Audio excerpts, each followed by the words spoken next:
Hi again then guys, and welcome to another specific car review in the world of Gran Turismo Sport, and this time we're taking a look at a car which isn't as new to the game. It's not a DLC car, it was on there from day one, and it's a car which, as soon as I saw it in the dealership, I was disappointed by. And one of the reasons why I was disappointed when I first saw the car is because for a fraction of a second I was really happy, because Daihatsu made a Vision GT car. How fundamentally awesome is that? Now that may sound like an ironic statement, like I'm trying to be funny, but I'm actually not. I'm a huge fan of Daihatsu, legitimately. I love their cars, they make excellent performance machines. The Move, the Core, the Storia Cross 4 in particular, they make brilliant hot hatches, brilliant K cars, and they manage to squeeze truly great performance out of tiny engines with tiny power. Now that's something which a lot of K cars do, Suzuki, Mitsubishi, a number of other manufacturers, but with Daihatsu, I just love the overall package. I love the fact also that it is a Daihatsu, because Daihatsu has that brand image which the others don't have. Mitsubishi is a well-respected brand, they make good cars across the board, the Evo of course is well respected. Others too, Suzuki, they're known for making really fast motorbikes, they have a lot of street cred, the Pikes Peak Scudo and various others. Daihatsu? Well, not really. Daihatsu, they don't really have that same level of street cred. They're kind of known for being retirees' cars. High roof lines, pre-fitted roof racks, interiors that look like they are basically covered with carpet rather than leather or traditional cloth. They're understated cars, they're not the kind of car that you'd want to steal anytime soon. Not exactly a young person's car, to put it that way, but when they decide to build a performance car, usually to go rallying with, such as in the case of the Storia, they really know what they're doing. They squeeze huge power and great performance out of tiny engines, and so I was super stoked for a fraction of a second when I saw that they had a Vision GT car. What kind of craziness could ensue, especially if it was more than just a K car? What if this was some crazy reinterpretation of a Cross 4? Imagine that, some kind of understated WRC car for the road. How cool could that have been? Something that genuinely rivals the Mitsubishi XR Fev, or a number of others, the Subaru Visiv as well. It could have been Daihatsu's answer to those cars. What do we get instead? Well, we get this, the Daihatsu Copen Vision GT. So not only is it a car which isn't a proper VGT, but it's not even a unique car. It's a Copen that's modified, an existing model in the range, and I would say probably the most boring car in Daihatsu's range, because it totally misses the point. Nobody wants a Daihatsu sports car. Nobody's asking for that. People bought it, but as you guys know, people will literally buy anything. The worst looking cars ever made still have production numbers, so people do buy them. That doesn't make it a good idea. So fundamentally, I was already going downhill in my estimation of the car. Then you got the price tag, 1 million credits. Now, if it had been a WRC car for the road, I would have no issue with that.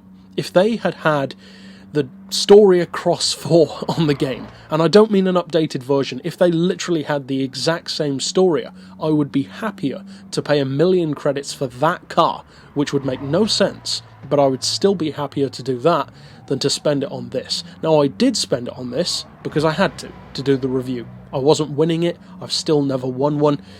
So what do you get if you do choose to buy it? Well, the engine is K-car spec, 660cc, so it's one of the smallest engines in the game. In fact, if memory serves, it might even be the smallest engine in the game. You're looking at over 140 horsepower, over 140 pound-feet of torque, and it weighs exactly 600 kilos. Now, for a K-car, those are great numbers. That's more than double the power of your average K-car. They come with about 63 horsepower from the factory. The weight is also lower than many of them. They tend to weigh about 700 to 800 kilos generally speaking. The Mitsubishi Minica is less, but usually they weigh a bit more. So the weight is good, the power is good, the torque is good, and even the horsepower per tonne is 243, which is not too shabby at all. So as a K car, this is a great idea. It's a true small Daihatsu sports car. plus the visuals will probably please anyone who has played Need for Speed a few times. It looks like the kind of car that would be at home in the Underground games, rather than a Gran Turismo title. Not that it's an ugly car or even a racer, but you got to admit, it doesn't exactly look intimidating.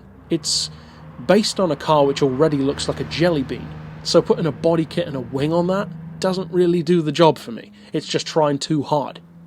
Now, with all of this in mind, what's it actually like to drive?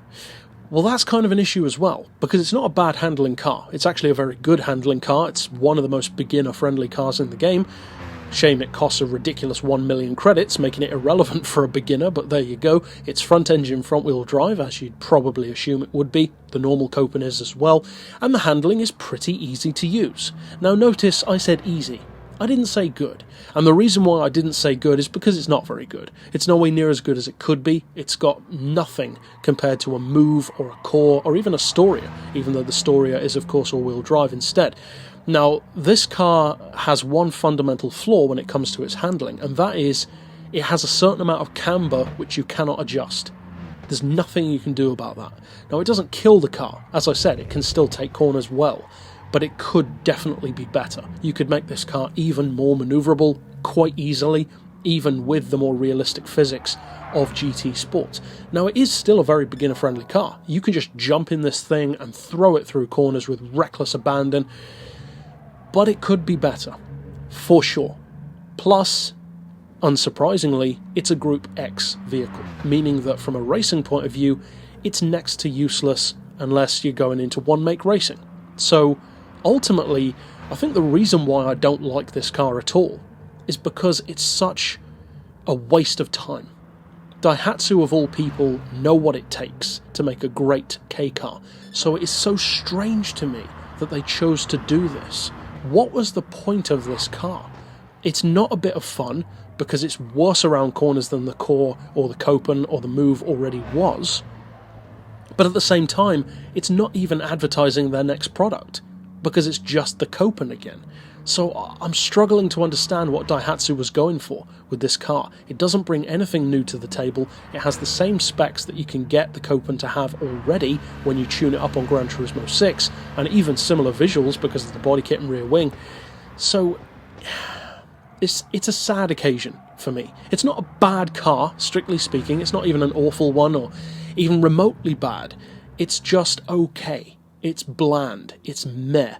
And for 1 million credits, you don't want bland. You want special. Especially when it's 1 million credits for not just any old concept car, but for specifically a Vision GT concept car. This could have been something great. It could have been a shockingly good car to put Daihatsu on the map again. But it wasn't. So, that's a shame. I can't recommend buying the car, but due to the fact that it is unique still, I can't necessarily recommend not buying it either, because that's my definition. It does have some buyer appeal because it's unique, but I can't recommend buying it either. So, check it out if you feel inclined, if you're bored with all of the other cars perhaps, but this one, give it a look if you want to. So, that's it overall for this particular pick. Of course, I'll see you guys next time, and for now, as always, thanks for watching.